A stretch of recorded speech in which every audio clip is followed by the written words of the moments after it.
عورتیں ان باتوں کی پرواہ نہیں کرتی. جماع کے آداب سے متعلق مستحب ہے کہ بسم اللہ سے شروع کرے، قبلے سے منہ پھیر لے، جماع کے وقت اوپر کپڑا ڈال لے، ننگا نہ ہو، اور یہ کہ پہلے کھیل اور مانکا اور بوس و کنار شروع کرے. بعض علماء جمعہ کے روز جماع کرنا مستحب سمجھتے ہیں.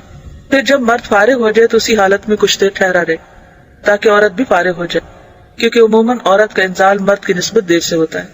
حیض کی حالت میں اور پخانہ کی جگہ میں مجامت کرنا جائز نہیں.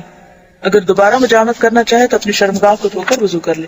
جنابت کی حالت میں بال نہ منڈائے، ناخن نہ کٹائے اور خون نہ نکلوائے، یعنی وہ جو پشنے لگواتے ہیں نا. عزل کرنا انزال کے وقت اپنی شرمگاہ کو باہر نکال کر منی گرا دینا جائز لیکن مکروہ ہے. 11ویں ولادت کے آداب ہیں اور وہ 6 ہیں. پہلا یہ کہ لڑکے کی پیدائش پر زیادہ خوش اور لڑکی کی پیدائش پر غمگین نہ ہو، کیونکہ اسے معلوم نہیں کہ لڑکے میں بھلائی ہے یا لڑکی میں، یعنی کہ بچوں کی پیدائش میں بھی انصاف سے کام ہے.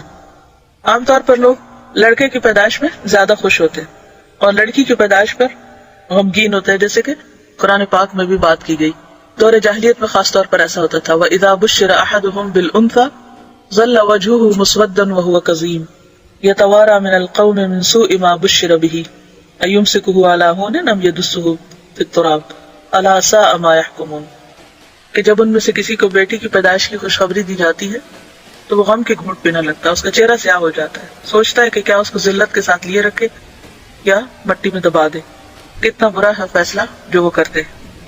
تو بات یہ ہے کہ کسی کو نہیں پتا کہ اس کا فائدہ لڑکے کی پیدائش میں ہے یا لڑکی کی پیدائش میں.